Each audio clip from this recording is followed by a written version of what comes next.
Oh boy, it's your boy Crypto Blood, and welcome to another episode of Kicking It with my man Adam Charles from Boosto.io. Adam, what's good, man? Man, I'm tired, man. I left my phone at home for the first time in my entire life. I feel naked without it. I take one of those boosted boards to work every day. You know, when the skateboards are electric. You know, they say on the box when you buy one of those things that they go up to 22 miles per hour and can hit, 7 miles on one charge. Right. But what they don't tell you is there's a weight limit. So when you actually pay for it, it's like $1,500. Then you open up the instructions, then they have the weight limit. So because I weigh 215 pounds, the fastest I can go is like 12 miles per hour. I only get 2.5 miles on a charge. So yeah, it stinks. But no, man, I crashed into a bicycle on the way to work today. Oh no! Yeah, he tried to pass me. He screams into my ear, "On your left!" I'm like, and I fell off. So I got a little road rash on my hands today. Dang, man, it's been a rough day for you, brother. Just a little blood for Crypto Blood, man. So today, ladies and gents, we are going to be talking with Adam regarding CryptoInfluence.io's spam list. We're going to kind of get into this. He's going to show us the ins and outs of how the company determines who is a spam influencer and who's not, and he's going to kind of give us a sneak peek at some of the algorithms and data points on how they do that. So I guess first, man, what about this Bitconnect? We talked about Bitconnect. And I really wasn't following it that much. Of course, it was known. Well, you're smart. That's why. Yeah, I guess, man, definitely. But to me, it was like, look, man, I build algorithms for trading, and I guess the thing that really stuck out for me was that they were guaranteeing 1% a day. Or near 1% a day on their trading bot or lending trade. They were taking people's money and trading it and giving you back 1%. That was the number one red flag for me. But it's sad because these types of events, this Bitconnect thing, really hurts sentiment and scares people away and gives cryptocurrencies a bad rap. So what are your thoughts on where we are with the crypto space and the different spamming and pyramid scheme? They call them high level marketing or something like that. What's going on, man? What do you think? Is it taking over, or is it? Well, calling a pyramid scheme a high level marketing is like calling, I don't know, a plumber a technical engineer. It's how you dress it. No, as far as Bitconnect, the best thing that came out of that was that meme. I'm sure you've seen it, the song. Of course. Bitconnect! Hilarious. Man, that's fantastic, man. I watched that at least 100 times. It's on my playlist, my Google Red playlist. From Donna, I just feel like I'm in a rave. I think that will be its lasting moment, to be honest with you. I think 10 years from now, that will be like the new Chocolate Rain meme, if you remember that thing from 2005. Right. Here's the thing that pisses me off about that. Now, I didn't follow it, what it did, or why people were in on it. I just followed the fall of it. Okay. What pissed me off is like Crypto Influence, the site that we're going to take a look at. It's designed to sort out the good YouTubers from the bad. While making that, I had to do a lot of community outreach. So I polled all the Reddit users and all the Bitcoin Talk community, Telegram, all this. I talked to journalists and other influencers on the phone. I got input, and the shit that went down, man, it was not cool. A lot of people lost their houses, their wallets, and I tell you what, there's a big portion of the crypto community that is brutal, blood. They're brutal. They're like, oh, well, you're stupid enough to fall for Bitconnect, then you deserve to lose your house, and your kids deserve not to go to college, etc. And I disagree. Yeah, I'm not with that camp. There is some empathy for those individuals. I basically put it to you like this, Adam. I categorize the individuals who got into Bitconnect in two categories, two buckets. One being a person that knows it's a pyramid or a Ponzi scheme, and they know how Ponzi schemes work. They just want to take some they want to gamble a little bit, hope they get in at the beginning or near the beginning, and get their principal out, and then let the rest ride. So you've got that camp, but then you've also got the other camp that is looking at it as a way of building wealth and becoming rich. And I really have more empathy for those individuals, the latter. They don't understand Ponzi schemes, pyramid schemes. They got caught up in the lure of the I don't even know the guys' names. Nick. Hey, you don't need to know their names. All right, you can refer to them as scammers, spammers, or Captain Douchebag. Yeah. So Trayvon, is it Trayvon, and the other guy. So they saw that, they saw the ads, and they kind of bit the apple on it, man. And so I do have empathy for those individuals. But hey, Blood, where are you based out of? Detroit, baby. Detroit. That's what I thought. Steel City, 8 Mile. 8 Mile, yes sir. I grew up on 7 Mile. I've never been to Detroit, so I don't. We got to get you out here. I only know what I know Falling Eminem. Probably, I don't know if that's the best ambassador. It's not. It's not. He's not. But he's a great rapper though. One of the best. So the biggest flaw in our industry, the tech industry, not just crypto but tech, is that we forget that not everyone lives in a big city like Detroit or Chicago or Boston, New York or Miami or San Francisco or LA. A big portion of the world lives in rural areas, particularly in America. They live in Sioux City, Iowa, Omaha, Nebraska, all those flyover states. Yep. If I were to take a map of America and place it on a wall and give you a dart, and I say this analogy everywhere because it's just so true, and I told you to hit New York, where do you think you'd actually land? Maybe rural Pennsylvania? I mean, how good are you at darts? That's true. That's true. Yeah. I would probably land in the Atlantic Ocean. Well, if you don't kill us all, you actually hit some land, you'd probably hit a flyover state. In which case, those people, they work blue-collar jobs, That's right. They get off a hard day's work, they go home, they crack open a beer, and they turn on TV, and they start hearing things like blockchain, cryptocurrency. These are words they don't understand, but what they do know is it somehow gets you out of poverty. Yeah. So they go to Google to try and learn more about it. Like, how will it get me out of poverty? How will it help my family? And they have the option of reading a white paper or a bunch of news articles, but those are filled with they're not going to understand that. What they're going to do is they're going to go straight to YouTube and hear it explained from you, Crypto Blood, in words they understand 5 minutes or less. I mean, you're a relatable person. You're interesting. That's how they learn. And that's how the majority of America, anyhow, learns about Bitcoin. It's through YouTube. So when you hop on YouTube, you have to know that who you're talking to knows what they're talking about, that they have your best interests in mind, that they're not detrimental to your future. They're not malicious, if you would say. And the thing about crypto influencers, or I call them influencers, I think a regular person would call them YouTubers. Right. They all popped up at the same time during the last autumn, during the crypto boom, when Bitcoin was about to hit, $17,000. So all the channels popped up out of absolutely nowhere. And because they all popped out of nowhere, there was no time for the hierarchy to form for a natural, if you follow music or tech or gaming, these channels have been around for 10 years. So you know who's good and who's bad. The people decide.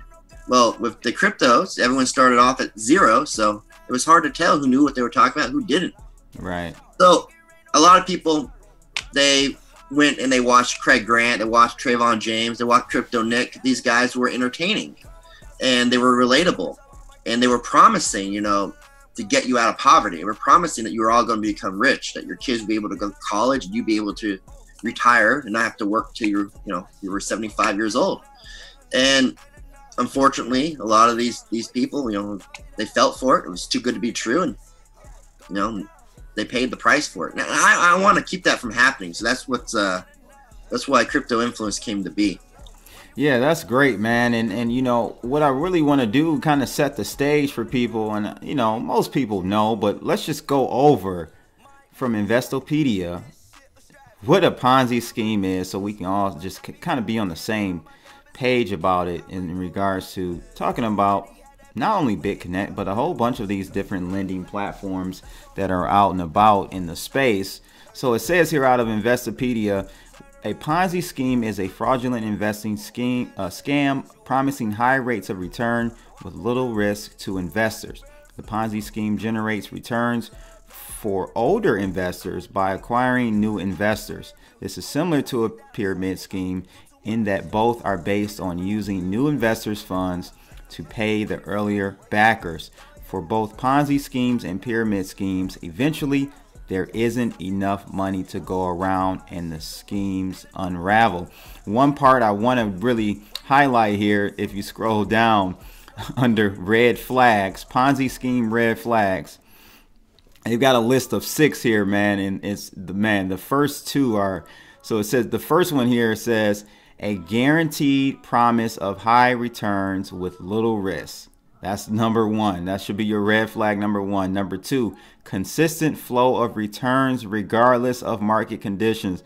That's exactly what Bitconnect did. And I'm going to skip over number 3. Number 4, investment strategies that are a secret or described as too complex. that one, man, number 4. You know, when I did hear people trying to get me and convince me about Bitconnect, and I would have arguments with not arguments, but debates with individuals under my my channel, because I've done a few videos telling people to stay away from Bitconnect. They, you know, I would say, man, why don't they tell us what this bot is, where it's trading, how, you know, if you have a bot that's giving you 1% a day, why am I sharing that bot? I would go in the private equity community, raise 100 million and be good. I don't need the masses to participate in something like this. You're using logic, blood. That's not, so people Ponzi schemes. It's hope. It's really just hope what they're going after. So for Bitconnect, we don't even know who the hell are the founders. I don't know. Everyone thinks is that guy who screams in the meme video. You know, Bitconnect. Yeah. That guy was just a user. He wasn't even a part of the scheme. He was just someone who fell for it. Yeah. But so we don't even know who the founders are. So now that the government or whatever are trying to bring them to justice, they don't even know who to go after. Like, who made this thing? Where are they at? So Bitcoin Ben, a YouTube guy, he's a truck driver. I think he's in the States.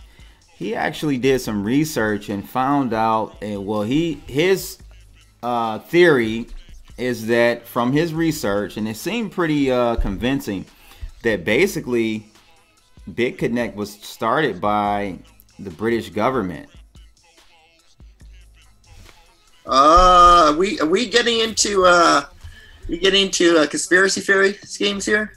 Pretty much, but hey, I mean, it was compelling. I'll try to remember to drop a link to Bitcoin Ben's.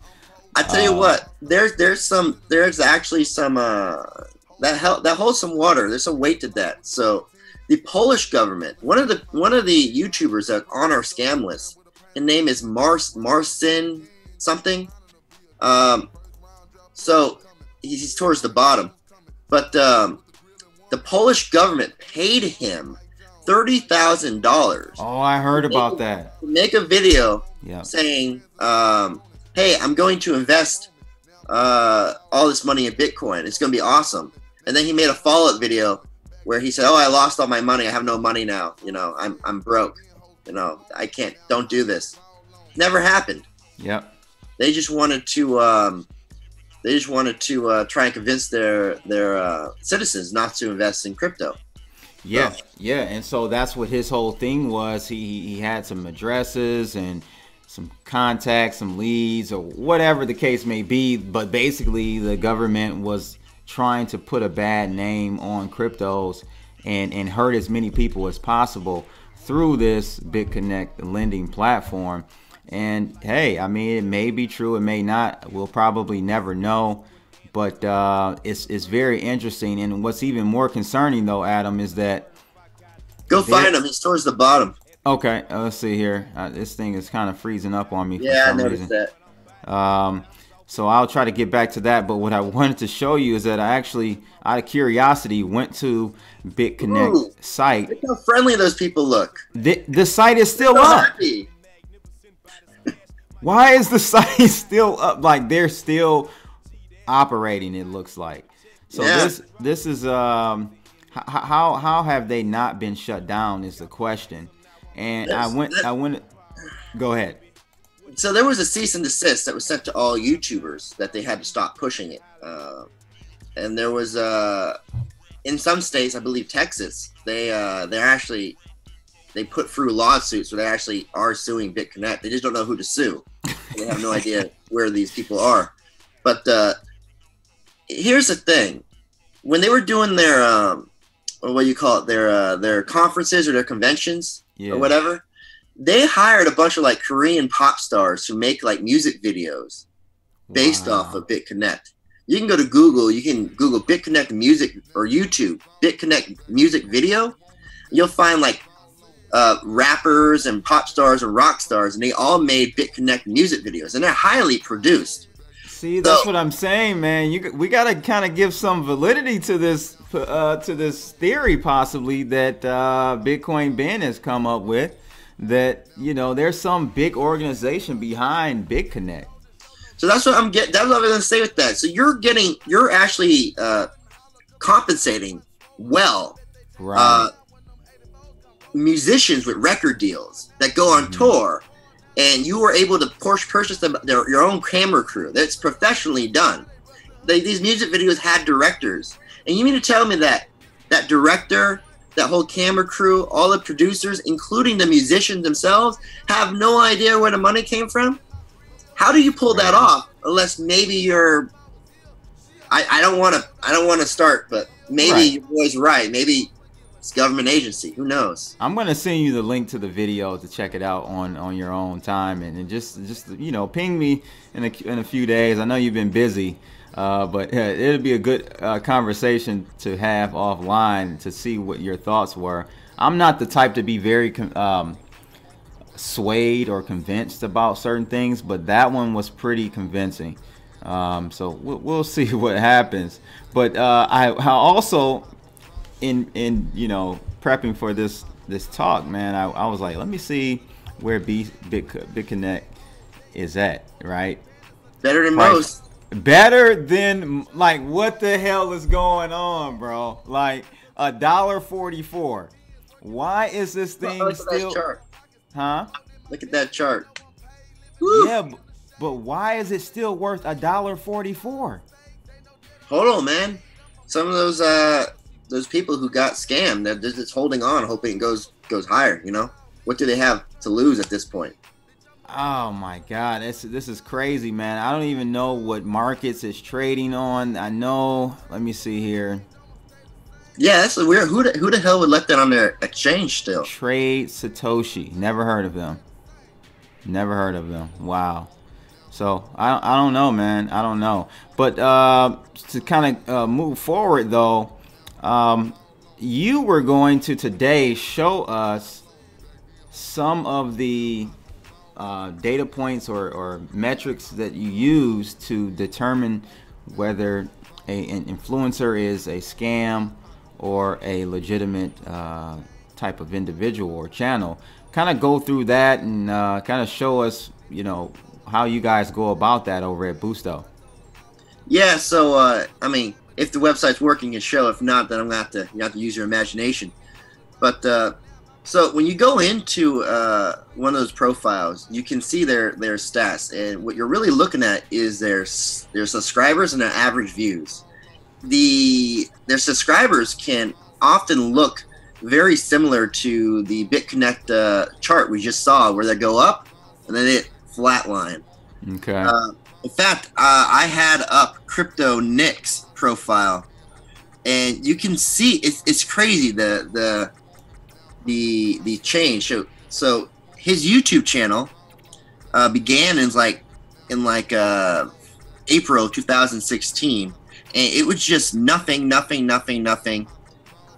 He went a year with only getting 100 subscribers, and then around around October, he went up to over 2 million views. Then around January 8th, 2016, he peaked at 6 million views, and then the next day went straight down to 0. Wow. I'm gonna go ahead and click on his link. So I've got Crypto Nick's profile up now, and you were saying if we scroll down, we can see. You said there were some graphs on the so CryptoNet decided to delete all his videos. That's why none are popping up. But I still have his. But what I do have is his view tendencies he had before he deleted everything. You can see it looks just like the Bitconnect chart. So his total subscribers back in April, he had 1,000 subs, and it kind of was steady for more than 2 years, a whole year and a half. It was pretty steady. Then all of a sudden, it went straight to the moon, then fell straight down. Well, that's the same rise of Bitconnect. That's when he started covering Bitconnect and started pushing and started promising prosperity. And then everyone's like, oh, I got scammed, and they all left him. Yeah, it does. It looks very similar. So the way a YouTuber's subscriptions should go, it should always be gradual. It should be a steady climb like this. And if he does something to piss someone off, he'll go down a little bit, then he'll build back up. He'll go down a little bit, he'll build back up. It doesn't look like that. Right, parabolic. Up and then straight down. So all this other information that's not showing up because Crypto Nick tried to delete everything and hide his stuff. Now I still got it archived, so I can bring it back up. But Craig Grant's an interesting one. Craig Grant was another Bitconnect pusher. He relaunched his channel, I think, yesterday. Oh, really? All right, he deleted all of his videos, and then he uploaded a video talking about like Ethereum or something and how it's the future. Oh, okay. Dang, that's he's kind of late. He's kind of late to that realization, but okay. Let me pull up his really quickly. Okay, so we've got Craig Grant's profile up now, and you were saying that he just actually relaunched his site. Look at those graphs for his views and subs. Wow. So at his peak, he had a total view tendency of 4 million. Wow.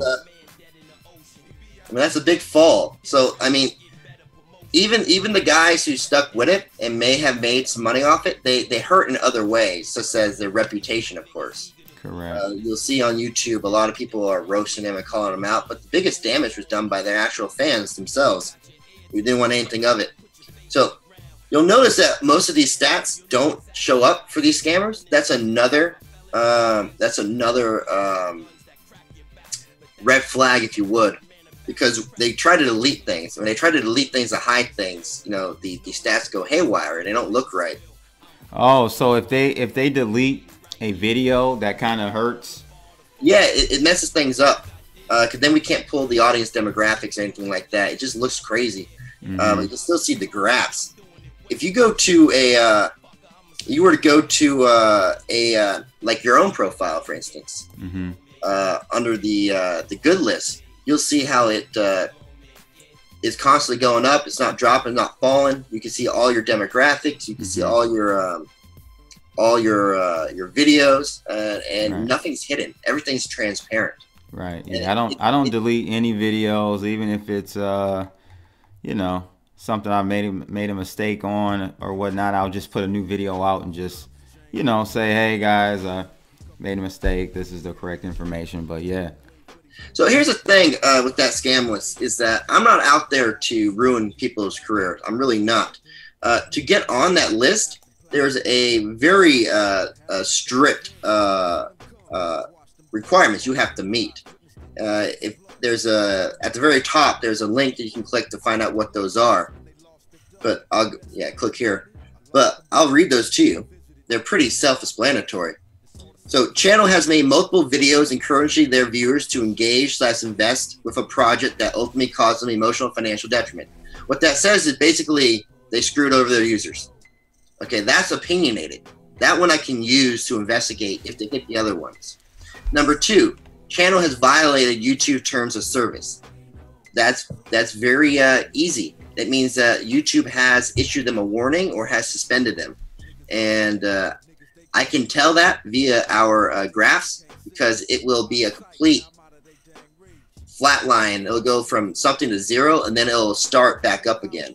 Gotcha. When their subscribers automatically leave because they hate you, then it falls like this, then it goes up slowly. When YouTube suspends you, it stops, and then it starts up here again. Gotcha. So it's like big McDonald's M. Mm-hmm. Number 3, channel has been reported as spam or scam by at least a dozen reputable news sources and at least a dozen reputable community members. So what that means is that, you know, journalists who own their own websites and their blogs took the time out of their day to write a full article basically telling people to stay away from you. You had a dozen of them do that? Yeah. I mean, either there's some crazy conspiracy theory going on here, or they really think it's their duty to let their viewers know to stay away from you. Right. And number 3, at least 2 dozen, so that's 24 or more, reputable community members, that would be people like yourself, Blood, have reported it as being spam. I mean, if you pissed off 24 of your peers, that means other influencers, people who are head of ICOs or other journalists or whatever have you, someone that's reputable and someone who has some influence in this community, then okay. I mean, I think it's worth investigating. Right. If you meet all that, then I go back up to number 1, which says, did you screw over your users? Mm-hmm. So if number 2 and number 3 happen, I go use number 1 as my determining whether or not to keep you on the list.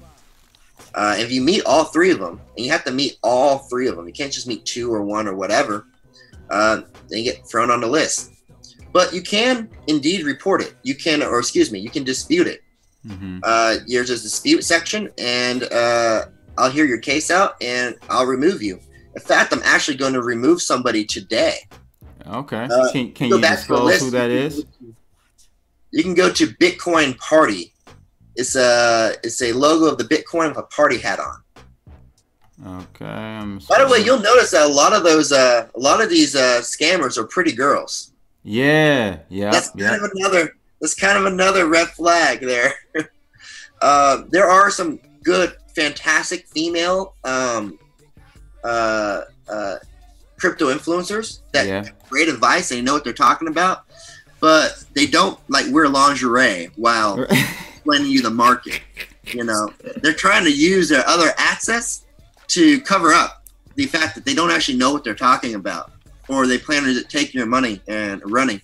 Really, they're the equivalent of those random Skype messages you get like at 2 a.m. from some random girl, saying, "Hey, how are you?" It's the same concept. So that's another red flag. But yeah, the Bitcoin Party there. I'm going to be taking them off probably directly after we're done with this interview. We'll be coming off the list. So what determined, what kind of made you reverse the algorithms kind of pick for them to be on the spammers list or scammers list? When a profile finally loads, you'll be able to see that all their information is completely transparent. There's nothing hidden at all. And what they said was that when they joined, they were following Trayvon James, and they thought he was really cool. They say, hey, I didn't know what I was talking about, or I didn't know anything about Bitcoin. I was trying to learn, and here's a guy that could explain it to me in real words. He wasn't all technical. He was relatable. He looks like my neighbor. So I listened to him, and I trusted him. So I just kind of tried to follow his success and repeat what he did. Now, he actually made a video like before the cease and desist, and he showed it to me. Before YouTube said, hey, everybody, you got to take down Bitconnect videos. He had already stopped. He made a video saying, hey, guys, I think Bitconnect might be a pyramid scheme. I think we should all just stop right now. So I'm no longer going to be covering it. So I'm like, all right, that's cool. Yeah. But I look at his stats, and I can see his stats follow kind of a similar pattern when they went straight up, and then they came straight down at the close. So I was a little wary about that. But then they started slowly climbing. And he has a Telegram group, and there's 1,000 people in his Telegram group, and they're all regular fans. And I went in there, and he allowed me to ask them. I said, hey, so how has Bitcoin Party, helped better your life? How they made your stay in the crypto community better? And I got about a dozen, maybe more, of these of these people that messaged me and said, hell yeah, the owners of Bitcoin Party, they talked to me in private for hours to make me so I can make smart investments, to go over my portfolio. I messaged them for advice, and they're willing to hop on video calls and talk me through to make sure I don't make a mistake. They're very apologetic about the BitConnect thing, but in the end, it was their own community members that came to their aid and said, hey, we like them. They're on the come up, they help us a lot. In the end, it's going to be your community members that determine whether or not you rise or fall. And, they lost a lot of them when they did the BitConnect thing, and they're working very hard to grow them and to get them back. So, yeah, their community came to their aid and said, hey, we vouched for them. And I went ahead and I polled a couple of the influencers. I almost reached out to you, but by that time I had already had enough input. And they said, yeah, they're not that bad. So I took them off. Nice. There's also a couple of people on that spam list that just came on today because the community voted them on. Oh, wow. That would be Rhino M, the Wolf of Wall Street, and I think Icy Bit. So those guys are actually on the good list. They were on the other list, the good crypto influencers list, but they're at the very, very bottom. And yes, I saw this guy was at the bottom. Yeah, of the good list. They voted him off the list and voted him onto the good list. So I'm going to remove all three of those actually today as well. The way the system currently works, and it's kind of a flaw in our design, if the community votes them off the good list, they automatically go to the spam list. That's not the way it should happen. There should be a transitional period there, right? Gotcha, right. So they're going to get removed too. But it just goes to show you that the community does determine who goes up and who goes down. So and that's great. What kind of support are you getting from the community? You're talking about them putting a lot of input in there. Is it growing since you guys launched it? I'm assuming so. It's unlaunched still. Really? You just found it. Crypto just found it. Everyone just found it. Wow. It's still not complete. We haven't done any PR for it at all. So people like yourself, and I think I've done like 7 or so interviews. They love it so much. They just they join a Telegram. They start chatting. And they're like, oh, This is awesome. Man. We want to cover this. We've had about 20 or so blogs and news sites cover it. Yeah, we're not even finished yet. For instance, the upvote downvote system. That goes into play tomorrow.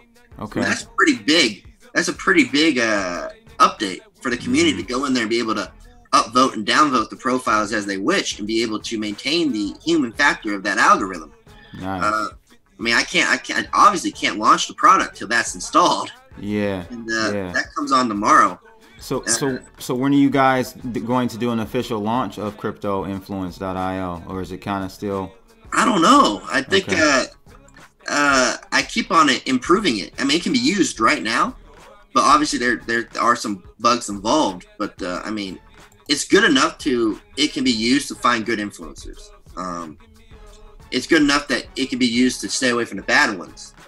But it's a tool that should be able to make the entire crypto community a better place. And it needs to be perfect for that to happen. So I mean, I'm optimistic that maybe 2 weeks. Oh, that's short. Okay. Yeah, I mean, we're working hard at it. I do want to clarify that the thing is 100% free. We get hit out all the time by companies wanting to know, wanting to partner with us, or wanting to pay us money to be introduced to the influencers or whatever. And I'm like, it's free. If you want to, you can go out there, you can reach out, you can use it and reach out yourself, Mm-hmm.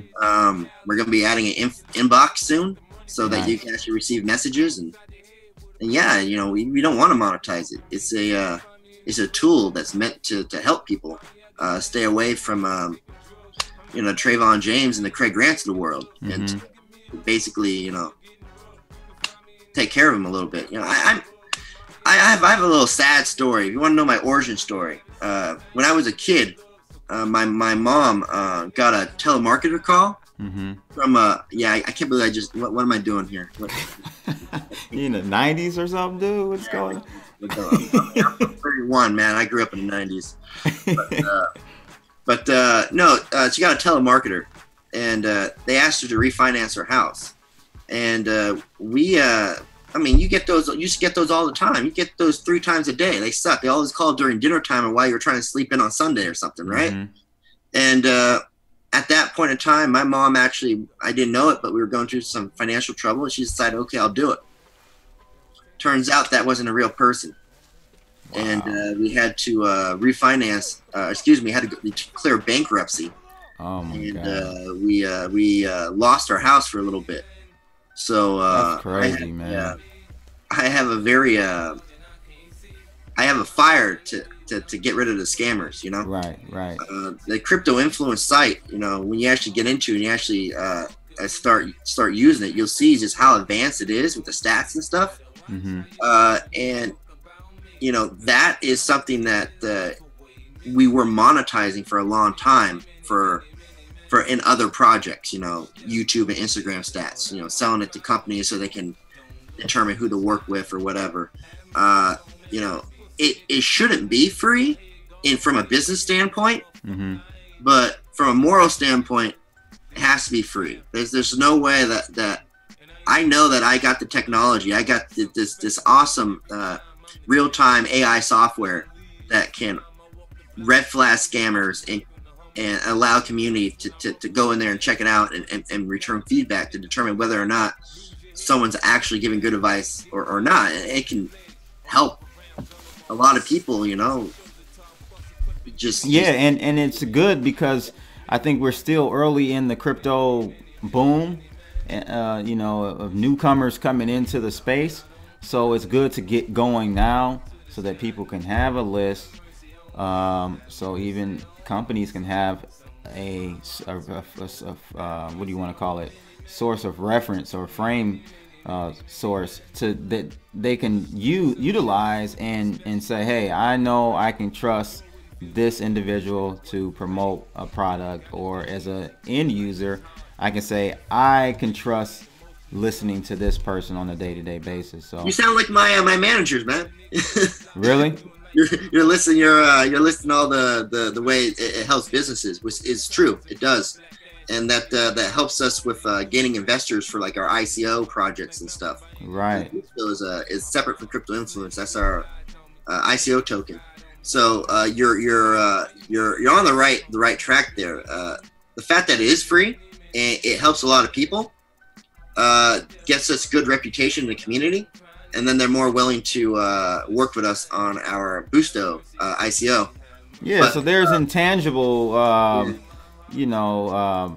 profit there. It's not monetized directly, but indirectly it will help Boosto and cryptoinfluence.io for sure.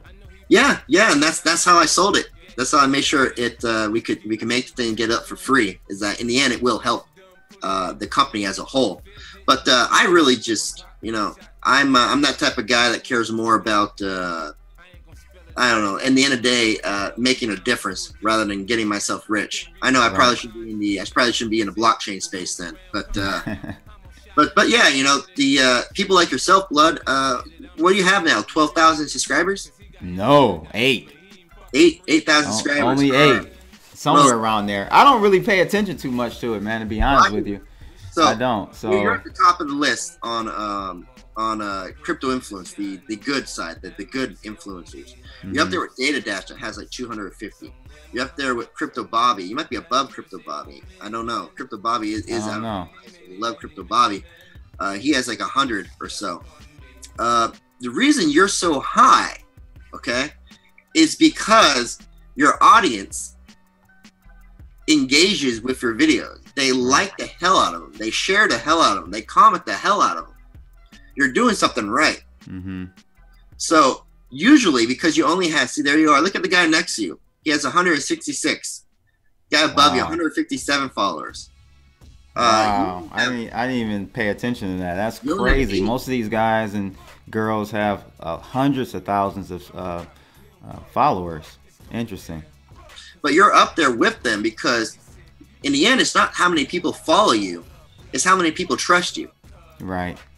And it's just like Coin Daddy down there. He has 2.7 thousand followers, and he's up there with the big dogs as well. Nice. It's people who he looks terrible, but he's like a crypto rapper. He's actually pretty awesome. Okay, I have to check him out. Better than a real person. He's a nice guy. But in the end, it's like how many people trust you, how many people like your videos, share your videos, comment on your video. What's the percentage of your audience that actually watches your videos? You know, a lot of people who have million subscribers and only 1% actually watch your videos. You know, right? So the fact that you're high on crypto influence, eventually, as we get more traffic to the site, more people will discover you and find you. Mm-hmm. That leads to more subscribers for you. So I love helping good channels, people who are a benefit to the community and actually has their audience best interests in mind. I mean, you're quality. You're freaking quality, and you deserve to be discovered, and you deserve to rise to the top. Well, hey, man, I appreciate that, and definitely always a pleasure kicking it with you, Adam. Guys, get over to cryptoinfluence.io. I made sure I said it correctly this time without the ER. And check it out, man. It's a great site, great list. Adam Charles is doing a great thing over there along with the team, the Busto team. Man, much success to you guys in 2018 and beyond, bro. Appreciate you coming on. All right, it's your boy Crypto Blood, and we're out. Holla.